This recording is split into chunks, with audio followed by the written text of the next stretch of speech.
É isso, padre. Agora, uma coisa que ficou muito em voga, né? Ficou evidente pra gente, foi nos últimos tempos a dedicação que o senhor demonstrou, principalmente nas redes sociais, de combater o tradicionalismo. Não sei se combater é a palavra mais correta, né? Fraternidade Sacerdotal São Pio X.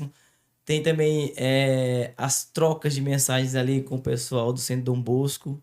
Uhum. Vendo que o senhor é uma pessoa muito despreocupada e focado no que de fato tem que fazer, por que que o senhor destinou tanta atenção a essa questão, né? Se trata do quê? De um erro eminente que é perigoso mesmo para a fé do povo brasileiro? É uma questão de dever de consciência diante daquilo que está sendo dito, porque a gente vê que também que cresce, né, a adesão a esse tipo de movimento. Eu queria saber por que que o senhor dedicou tanta atenção, assim, porque o seu nome ficou como um nome chave para ir no contraponto É. desse movimento, né? Bom, nossa, há tantas coisas que poderiam ser faladas, mas o que eu diria é o seguinte: para mim, a chave virou quando começaram a assediar padres do clero diocesano Hum, para criarem paróquias. Ele, o pessoal por aí nas redes sociais chama de paróquia mesmo, uhum, mas que não é, né? Que não, só quem pode dirigir paróquia é a autoridade legítima do bispo local. uhum. Então, não é, mas ele chama algumas vezes.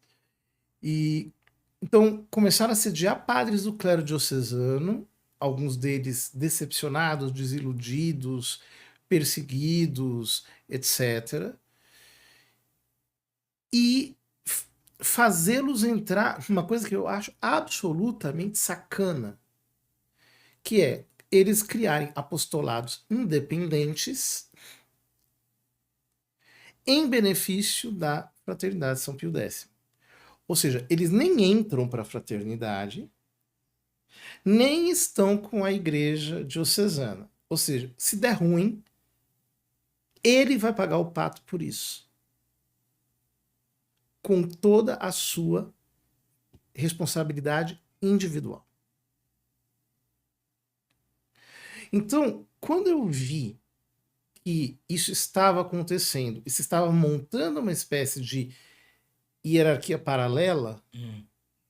eu falei, não, alguém tem que falar alguma coisa. E ninguém vai falar nada. Então, né, Ecce mihi, eis-me aqui. Uhum. Então eu tive que.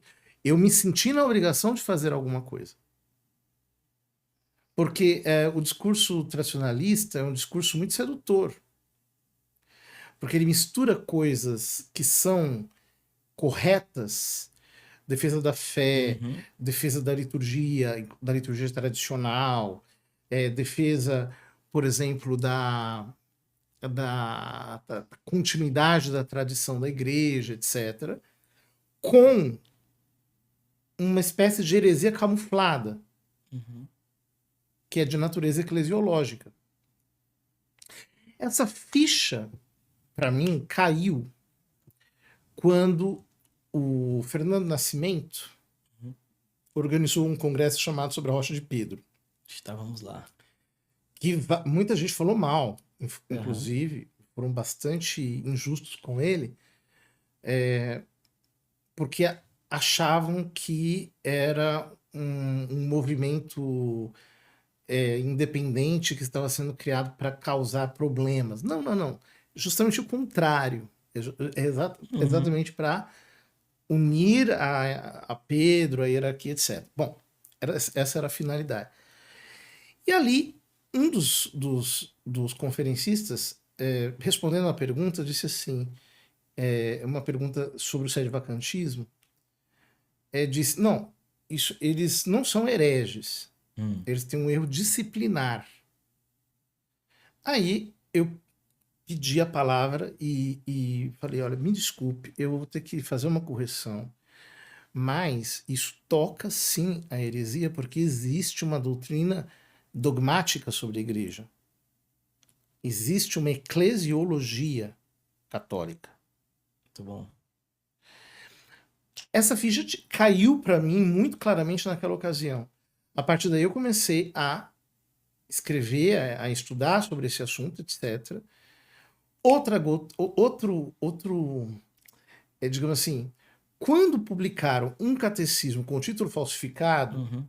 em provocação, eu já, na época, já me indispus, porque isso não se faz, sobretudo porque é um documento da igreja. Segundo, quando publicaram um outro livro contra o catecismo da Igreja Católica, acusando-o de heresia, aí eu falei, não, aqui já não dá mais para ficar de braços cruzados. Aqui a gente tem que ir para o debate aberto, porque é a doutrina da igreja que está sendo aviltada. E você percebe que ninguém falou, Uhum. ficou todo mundo quietinho. Eu fui o único franco atirador que foi lá e assumi a E defesa eu da fico pensando igreja. assim, até que ponto também o clero de maneira geral, e aqui generalizando mesmo, tá preparado para esse tipo de discussão, né? Porque é acalorado o debate, eu não sei. Ah, é que todo mundo quer ser limpinho, bonitinho, É, ninguém né? quer descer pra lama, né? Então, é, eu não tenho problema nenhum. Se eu entendo que é o meu dever, eu vou lá e faço. Até mesmo porque leva ao erro muita gente de boa intenção, mas sem a capacidade para compreender a questão toda, né? Então a pessoa começa a frequentar um grupo cismático, por exemplo, Uhum. porque, não, eu quero a missa, é a missa É, tridentina, é a missa tridentina. E ele não entende que a missa ali é o último problema que é. existe. Há muitos problemas anteriores e mais fundamentais do que esse, até do ponto de vista Uhum. teológico, né? Agora, uma coisa que eu descobri que eu achei interessante foi, sabe o quê? É. Que dá pra xingar com classe. Que acompanha, Ah, sim, sim. que acompanha e vê ali, principalmente aquelas publicações que o senhor fazia no Instagram, eram divertidas, mas tinha gente que pensava que o senhor tava no trilho de um ódio muito grande. Não, o contrário. O senhor tem raiva dos tradicionalistas? O que que é, de fato, assim? Não, não, não. Não tenho raiva nenhuma. Aliás, a Fraternidade São Pio X, durante bastante tempo, eu tive muitos amigos lá. Hum, No sentido assim, quando eu morei em Roma, eu morei de 2008 a 2012. Foi a época em que estava acontecendo as discussões doutrinais entre a Fraternidade e a Santa Sé. Então, as pessoas que estavam do lado da Santa Sé eram minhas amigas. Então, nossa, tive conversas e mais conversas com Monsieur Felé, agora com o Dom Davide Pagliarani, que na época era o superior do distrito da Itália, se não me engano, ou pelo menos da Casa de Albano, onde eu frequentei várias vezes, estive lá. Realmente tivemos sempre uma relação de amizade mesmo. Só que, quando começou, através desses grupos brasileiros radicais e irresponsáveis, na minha opinião, haver esse assediamento de padres, aí eu falei, não, isso aqui, não, isso aqui já não dá mais. Aqui a gente precisa falar. Então aí a amizade acabou. E dá pra ser duro sem sentir raiva, né? Hum, Quando é pessoal a mas parada, né? quando você tem raiva, você não consegue, você simplesmente parte para agressão. Então, reconheço que eu tenho um certo talento para escrever, gosto de escrever, e também sei, digamos assim, a arte dos impropérios. Consigo fazer isso para colocar a pessoa no seu devido lugar, mas Aham. simplesmente para isso. Uhum, uhum. O senhor falou que conheceu o pessoal da fraternidade ainda lá em Roma. Se distanciou muito do que era talvez uma proposta legítima inicialmente ali? Tinha um interesse genuíno de talvez proteger algo que eles enxergassem que estava sendo de fato violado, ferido, e hoje se tornou uma coisa totalmente diferente? Ou não, desde o começo desse movimento tradicionalista, o senhor percebe que é algo já desvirtuado mesmo? Não, não. Eu acho que tem fases, tem momentos, a coisa não é linear. Uhum. Há muita coisa complicada na história do tradicionalismo em geral. Mas eu posso dizer assim, a fraternidade de 2006 a 2018 Hum. realmente tinha boas intenções de se alinhar com a Santa Sé.